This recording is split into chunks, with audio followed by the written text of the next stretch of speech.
If you have an old radio in your house and do not turn it on tonight because some voices are not meant to be heard, some voices listen back, and once you hear them, they never let you go.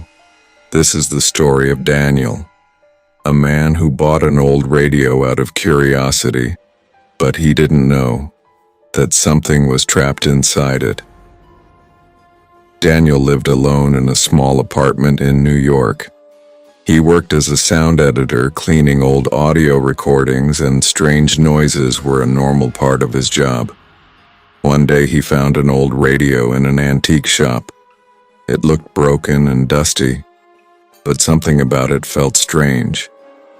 The shopkeeper handed it to him and said, "Don't turn it on at night." Daniel laughed and took it home that night. He placed the radio on his table and turned it on. At first there was only static noise, but then a faint voice started coming through. It sounded distant, like someone whispering from far away. Daniel increased the volume and listened carefully. The voice was repeating something over and over. "Help me, help me." Daniel thought it was just an old broadcast, but suddenly the voice became clear and said, "Daniel, you finally found me." Daniel froze. He quickly turned off the radio.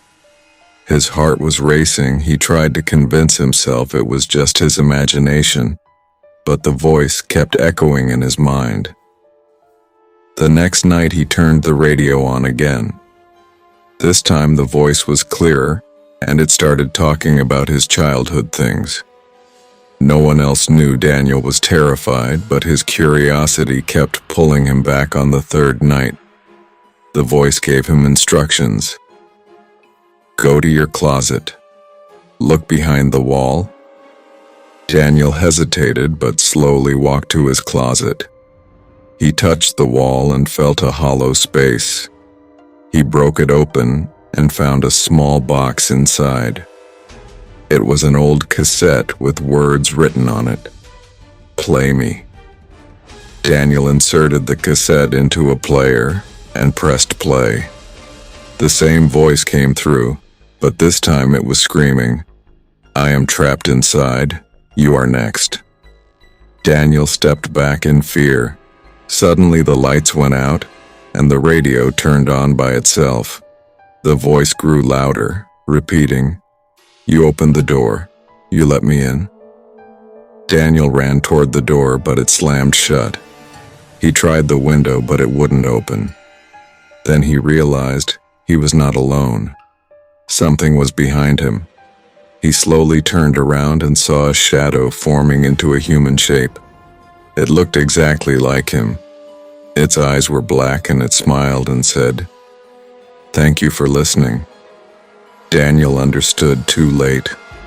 Whatever was inside the radio was now free and had taken his place. The next morning, the police found a dead body in the apartment.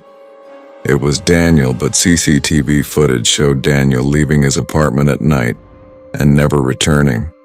And the most disturbing part, when the police turned on the radio, a new voice came through. "Help me. My name is Daniel." So next time, when you hear a voice from something old, listen carefully. It might be calling you. Daniel, sound editor, strange noises. Old radio, antique shop, shopkeeper warning. Static noise, faint voice, help me. Childhood, clear voice, terrifying curiosity. Instructions, hollow space, small box. Old cassette, screaming, "I am trapped." Lights went out, voice grew louder. Shadow, human shape, black eyes. Dead body, Daniel, police discovery. Help me, new voice calling you.